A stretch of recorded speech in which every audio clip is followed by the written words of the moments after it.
deliver sa Amerika. So, nagpa-4 pa. Oh, yeah. There's the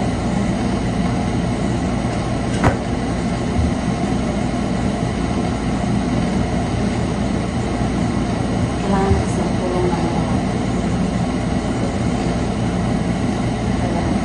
I'll just do a favor. Since na mabait sila sa akin.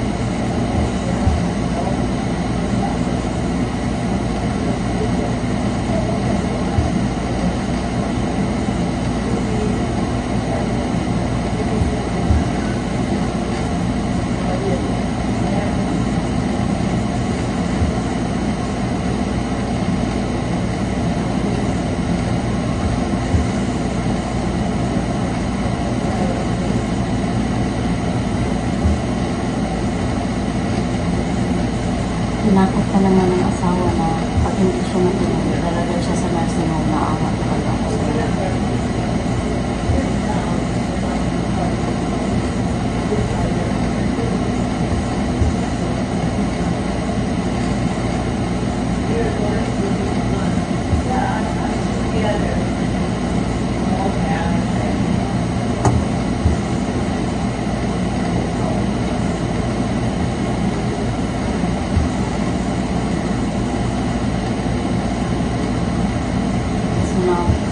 Naririnig ko na sabay na silang kakain ng isang place sa isang table. Kasi ito ang flavor guys.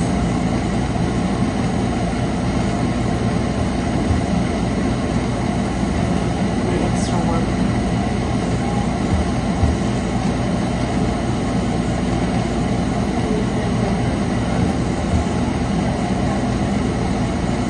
Alin lang natin ang ating trabaho.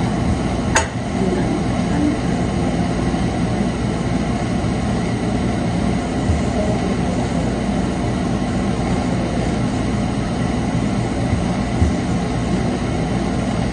Naaala ko sa mga walang kapit na ito sa Amerika. Kasi mahirap ang trabaho. Pag walang kapit na ito.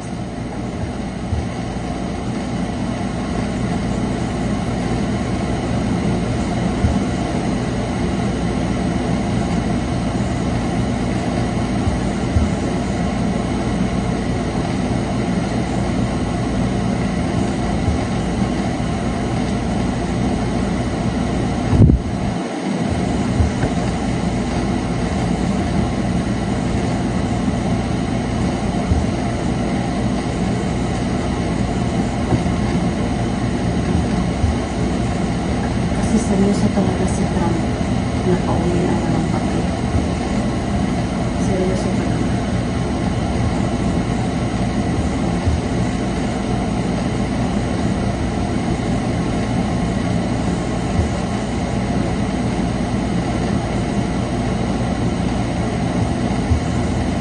Akala ko hindi na kami pagkanap ng mga walang papel.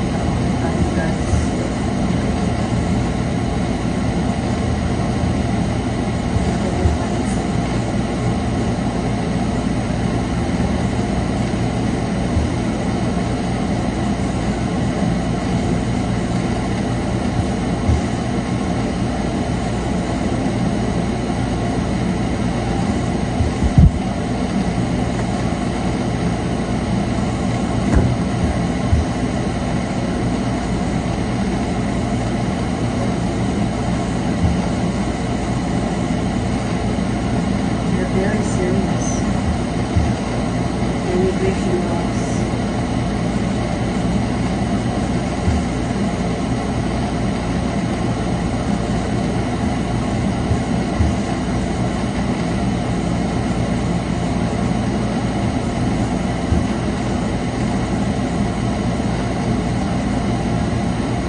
akong nagfo-fold damit ng aking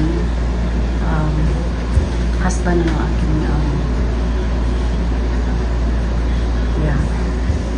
So, dalhin ko na to sa taas kasi mag-ready na rin ako ng kanilang dinner, kanilang lunch pala. Ito ang caregiver, guys. Madaling hanapin ang dollar. Mahirap. Not easy. Yung pasensya mo, kailangan mo i-apply yun. Kaya, lagi akong, pag nagro-rosary ako, lagi ko hinihingi ni Lord na taasan niya ang aking pasensya. Kasi, gamit mo talaga dito ang pasensya mo. Yeah.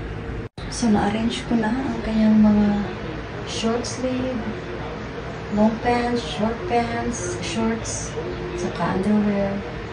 So, na-arrange ko na. Kasi magulo talaga yan. Magulo talaga yan. Wala. So, ipifix ko rin yung red niya. Pabaho.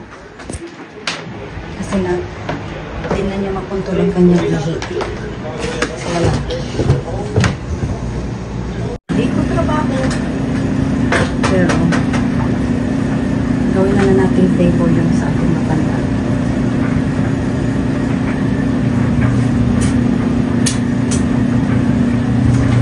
Kasi nangangamoy talaga siya. Pag hindi siya maligo, hindi siya magbihis, nangangamoy talaga siya. So, tapos na tayo nag-fold.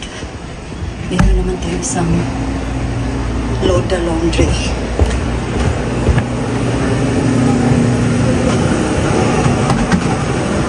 It's really not easy. Super kalat dito sa basement, guys. Tingnan nyo.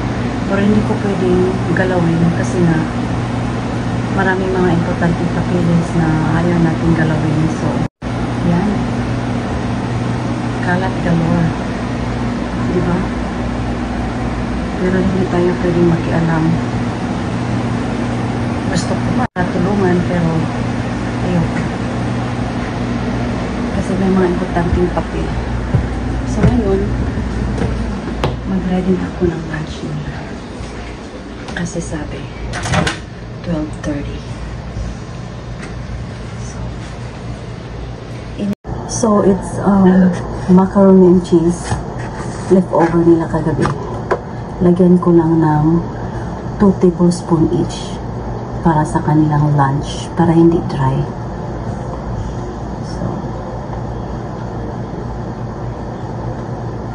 Sana magkasya kasi hindi na masyadong marami ang milk.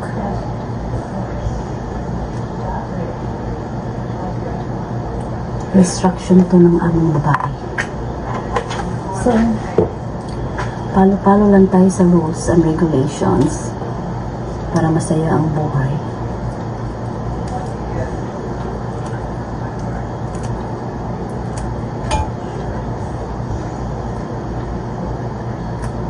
Alam niyo guys, paglabas ko ng 9 o'clock dito ng gabi at umiinom na ako ng pangtulog, talagang mga 10 to 20 minutes pagdating ko sa bahay, gusto ko nang matulog. Kaya mag-usap kami ng asawa ko, isabay-sabay na lang namin kasi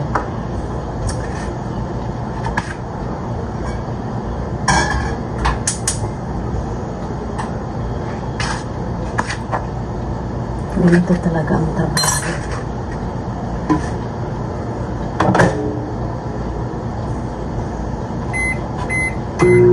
Tiis-tiis lang muna.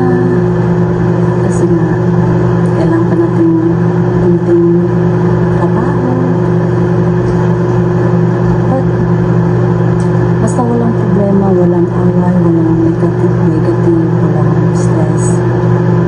Kayang-kayang trabaho. Kasi alam nyo guys, pag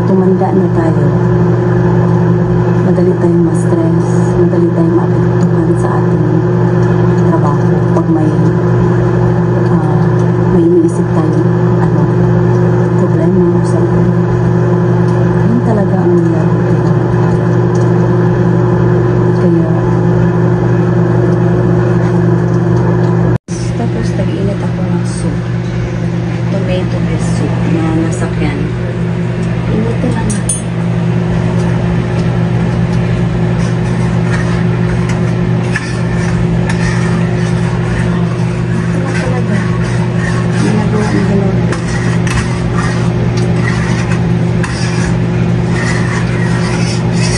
Kasi alam ng matandang babae na siya lang ang binabayaran, hindi kasama ang husband.